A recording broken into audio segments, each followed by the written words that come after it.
وَلَقَدْ يَسَّرْنَا الْقُرْآنَ لِلذِّكْرِ فَهَلْ مِن مُّدَّكِرٍ۔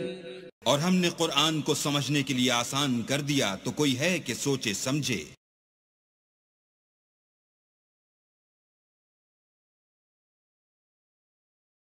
اعوذ باللہ من الشیطان الرجیم۔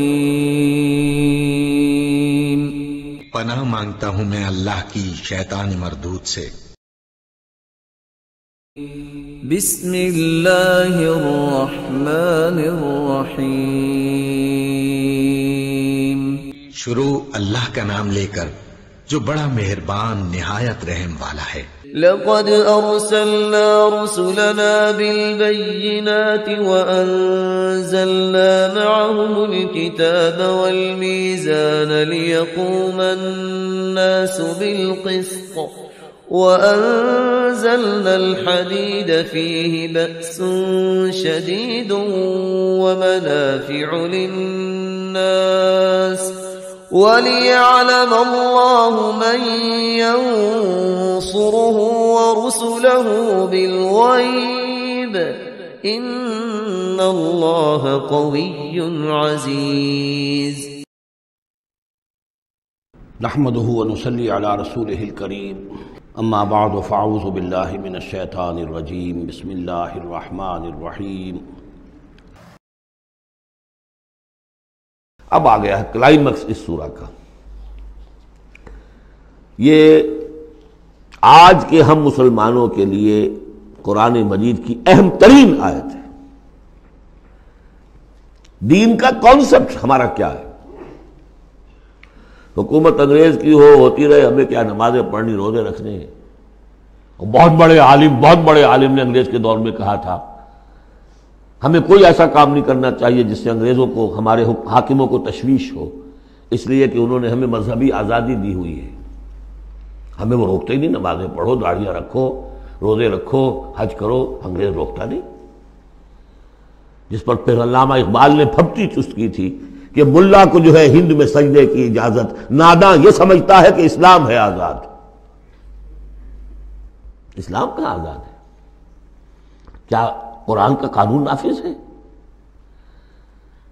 وہاں تو قانون فوجداری ہند ہے، ضابطہ دیوانی ہے ہند، ضابطہ دیوانی ہے، ضابطہ فوجداری کس کا؟ انگریز کا۔ کس کا قانون؟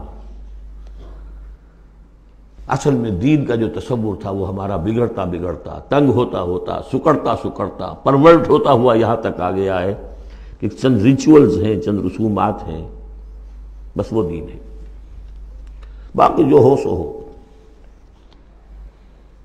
یہاں ذرا اس آیت کو آپ دیکھیے، ایک تو یہ کہ اس اعتبار سے اہم ترین ہے کہ ہمارے اس تصور دین کو چیلنج کرنے والی، جھنجھوڑنے والی۔ دوسرا یہ کہ واقعہ یہ ہے کہ میں سمجھتا ہوں کہ پوری انسانی تاریخ میں ایسی اڑیاں انقلابی عبارت کہیں آپ کو نہ مل سکے جو اس ایک آیت میں ہے، اور ڈنکے کی چوٹ دھڑلے کے ساتھ، not chewing the words، کھل کر بات کی۔ غور کیجئے کہ حرف سمجھیے، لقد ارسلنا رسلنا بالبینات، ہم نے بھیجا اپنے رسولوں کو واضح نشانیوں کے ساتھ، وانزلنا معهم الکتاب والمیزان، اور ہم نے ان کے ساتھ کتاب اتاری، میزان اتاری۔ یہ سب کچھ کس لیے کیا؟ لیقوم الناس بالقسط، تاکہ لوگ عدل پر قائم ہوں۔ یہ قرآن اس لیے اتارا کہ اس کی قرآن خوانی کی مجلسیں ہو جائیں، یا قرات کی محفلیں ہو جائیں، یا خطاطی کی نمائشیں ہو جائیں؟ اللہ اللہ خیر صلی 40 من کا قرآن ہم نے لکھ لیا ہے سونے کے تاروں سے، بہت تیر مارا ہے۔ قرآن اس لیے نازل ہوا تھا، نظام کسی اور کا، قانون پہ راضی اوروں کے۔ مولانا ماہر القادری صاحب کا جو شعر تھا، یہ مجھ سے عقیدت کے دعوے، قانون پہ راضی اوروں کے، یوں بھی مجھے رسوا کرتے ہیں ویسے بھی رلایا جاتا ہوں۔ تو قرآن اس لیے تو نہیں ہے، قرآن تو آیا جو نظام لے کر آیا اسے قائم کرو، جو میزان لے کر آیا اسے نظم کرو، جو شریعت لے کر آیا اسے نافذ کرو۔ اگر یہ نہیں تو بابا پھر سب کہانیاں، عمرے کرتے رہو ہر سال، باقی سارا دھندا سودی کاروبار، دین جو ہے، بلڈنگیں بناؤ، عیش کرو، ہاں عمرہ کراؤ۔ گنگا نہا آیا جیسے ہندو پاک ہو گیا، ایسے عمرہ جو ہے کرائے پاک صاف ہو گیا۔ یہ ہے آپ کا دین، آج کا دین۔ غور کر لیجیے اس کو، نظام عدل و قسط۔ پھر ذرا نوٹ کیجئے، اب تو چونکہ ہم ترجمہ قرآن کرتے ہوئے کہاں تک، آخر تک پہنچ گئے۔ آل عمران میں فرمایا اللہ کیا ہے؟ قائما بالقسط۔ سورہ نساء میں فرمایا مسلمانوں تمہیں کس لیے ہم نے اٹھایا ہے؟ یا ایھا الذین آمنوا کونوا قوامین بالقسط شہداء للہ، عدل و انصاف کو قائم کرنے والے بن کر کھڑے ہو۔ سورہ مائدہ میں فرمایا یا ایھا الذین آمنوا کونوا قوامین للہ شہداء بالقسط۔ پھر سورہ شورى تو ابھی پڑھی ہم نے، زیادہ دور نہیں ہوئی، حضور سے کہا گیا کہ کہہ دو وَأُمِرْتُ لِأَعْدِلَ بَيْنَكُمْ، مجھے حکم ہوا ہے تمہارے مابین عدل قائم کروں، میں صرف واعظ کہنے نہیں آیا۔ اللہ الذی انزل الکتاب بالحق والمیزان، یہ بھی آیت سورہ شورى میں ہم پڑھ چکے ہیں، وہی کتاب اور میزان کا لفظ یہاں بھی آ گیا ہے۔ لقد ارسلنا رسلنا بالبینات وانزلنا معهم الکتاب والمیزان لیقوم الناس بالقسط، یہ عدل جو قرآن لے کر آیا یہ نظام عدل ہے، عدل و قسط ہے، اسے نافذ کرو۔ پھر وہ ہم پڑھ چکے سورہ مائدہ میں قل یا اہل الکتاب لستم علی شیء حتی تقیموا التوراۃ والانجیل وما انزل الیکم من ربکم، کہہ دیجئے نبی ان سے اے کتاب والو تمہاری کوئی حیثیت نہیں ہے جب تک کہ تم قائم نہیں کرتے تورات کو اور انجیل کو اور جو کچھ تمہارے اوپر نازل کیا گیا تمہارے رب کی طرف سے۔ یاد ہوگا کہ میں نے کہا تھا یہاں لفظ قرآن رکھ کر دیکھیے، قل یا اہل القرآن لستم علی شیء حتی تقیموا القرآن وما انزل الیکم من ربکم، اے قرآن والو تمہاری کوئی حیثیت نہیں ہے،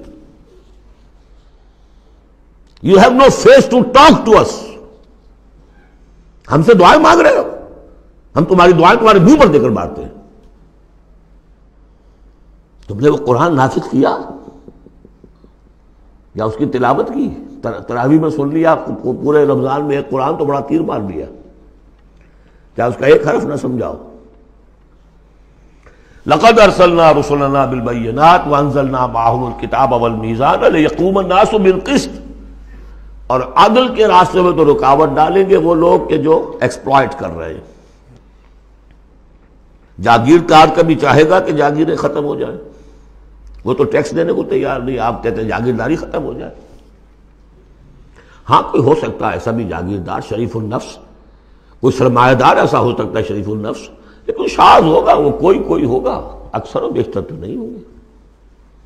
ابو بکر بھی ایمان لے آئے تھے، اونچے طبقے سے تھے، عثمان بھی ایمان لے آئے تھے، اونچے طبقے سے تھے، اکثر و بیشتر تو نہیں۔ اکثر و بیشتر تو ریزنٹ کریں گے، ریزسٹ کریں گے، سٹیٹس کو چاہیں گے، وہ چاہیں گے نظام کے اندر کوئی تبدیلی نہ آئے۔ ہمارے اس کے ساتھ مفادات وابستہ ہیں، ہمارے انٹرسٹ ہیں، ویسٹڈ انٹرسٹ، ہمیں ان سے پریویلیجز ملی ہوئی ہیں اس نظام سے، نظام بدلے گا تو ہم گئے۔ ایسے لوگوں کی سرکوبی کے لیے ہم نے لوہا بھی اتارا ہے۔ وَأَنزَلْنَا الْحَدِيدَ فِيهِ بَأْسٌ شَدِيدٌ، ہم نے لوہا بھی اتارا ہے۔ یہی ایک ہی آیت چل رہی ہے، دوسری آیت نہیں ہے یہ۔ اس لیے میں نے کہا تھا کہ اڑیاں ترین یہ عبارت ہے کہ انقلاب کے لیے کچھ سر کچلنے پڑتے ہیں، ورنہ نہیں انقلابات ہو، اور اس میں کوئی ریگریٹس نہیں ہے، اس میں کوئی معذرت نہیں ہے۔ جب یہ لوگ کہتے ہیں کہ وار فار پیس، اگر یہ کہتے ہیں کہ دنیا میں ہیومن رائٹس کے لیے ہم حملہ کر رہے ہیں، کیا مطلب ہے؟ تمہارا اپنا ایک تصور ہے، عدل انسانی کا ایک تصور ہے، اس کے لیے تم طاقت بھی استعمال کر رہے ہو، لوگوں کا بہر گھیراؤ کر رہے ہو، انہیں آئسولیٹ کر رہے ہو، سینکشنز لگا رہے ہو، کیوں؟ کہ تمہاری مرضی کے مطابق نظام انہوں نے کیوں نہیں بنایا؟ تو اہل ایمان کو اللہ نے ایک نظام دیا ہے، وہ اللہ کا دیا ہوا نظام ہے، وہ عدل و قسط پر مبنی ہے۔ اس نظام کو قائم کرنے کے لیے وہ اگر طاقت بھی ہوگا تو استعمال کریں گے۔ ہاں طاقت نہیں ہے تو ٹھیک ہے، پڑے ہوئے ہیں، اس میں یہ کہ طاقت فراہم کرو، دعوت دو، لوگ جمع ہوں، اس کے لیے تن من دھن لگانے کا عہد کریں، ان کی تربیت ہو۔ محمد رسول اللہ کیا کر رہے تھے مکے میں 12 برس تک؟ وہ آپ نے طاقت تیار کی ہے، وہ طاقت جو ہے پھر کوڑا بن گیا جب تو کوڑا دے کر مارا ہے باطل کے اوپر۔ بل نقذف بالحق علی الباطل فیدمغہ، ہم باطل کے اوپر حق کو مارتے ہیں جو اس کا بھیجا نکال دیتا ہے۔ فاذا ہوا زاہق، یہی ہوا۔ لیکن اس دوران میں، اس پروسیس میں اہل ایمان کو جانیں دینی پڑیں گی، تکلیفیں جھیلنی ہوں گی، گھر بار چھوڑنے ہوں گے،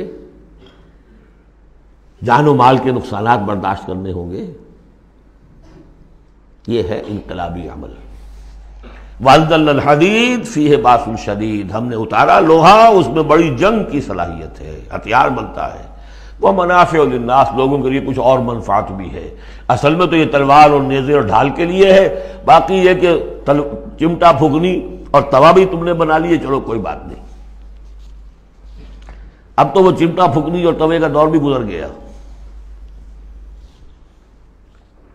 وَلِيَعْلَمَ اللَّهُ مَن يَنصُرُهُ وَرُسُلَهُ بِالْغَيْبِ، اللہ دیکھنا چاہتا ہے کہ کون ہے اس کے وہ وفادار بندے جو لوہے کی طاقت کو ہاتھ میں لے کر اللہ کی اور اس کے رسولوں کی مدد کرتے ہیں غیب میں ہونے کے باوجود۔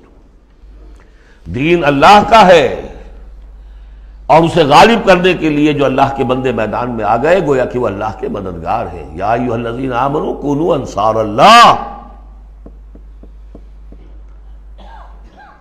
اگرچہ دین نافذ کرنا، قائم کرنا فرض منصبی محمد رسول اللہ کا ہے۔ هو الذی ارسل رسولہ بالہدی ودین الحق لیظہرہ علی الدین کلہ، جو ان کے انصار بن گئے، مددگار بن گئے، وہ اللہ کے مددگار، رسول کے مددگار۔ یہ مضمون جب آئے گا ابھی نکھر کر، اور اس ایک آیت کی شرح سمجھ لیجئے کہ جو سورہ صف میں آئے گی، اس لیے کہ یہ جو آیا ہے وہ یہ جمع کا صیغہ ہے۔ لقد ارسلنا رسلنا بالبینات، رسولوں کو بھیجا، اور 3 چیزیں دے کر بھیجا، بینات، کتاب اور میزان۔ لقد ارسلنا رسلنا بالبینات 1، وانزلنا معهم الکتاب نمبر 2، والمیزان نمبر 3، تاکہ عدل پر قائم ہو۔ حضور کے بارے میں اب آیت آئی، هو الذی ارسل رسولہ بالہدی ودین الحق، 2 چیزیں دے کر بھیجا، تیسری نہیں۔ کیا مطلب؟ بینات اور الہدی ایک ہو گئے ہیں، کتاب اور معجزہ ایک ہو گئے۔ یہ قرآن ہی معجزہ ہے محمد رسول اللہ صلی اللہ علیہ وسلم کا۔ ریڈیوس ہو کر 3 چیزیں محمد کے معاملے میں صلی اللہ علیہ وسلم 2 رہ گئی ہیں۔ الہدی، اسی میں قانون ہے، کتاب ہے، اور یہی معجزہ ہے۔ محمد رسول اللہ کا معجزہ یہ ہے۔ ہاں، میزان مکمل ہو کر دین حق کی شکل اختیار کر چکی ہے، میزان عدل و قسط، اب دین حق۔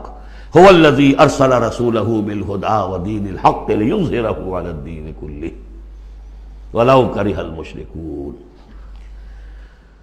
یہ سورہ صف کی مرکزی آیت ہے جو آگے آ جائے گی۔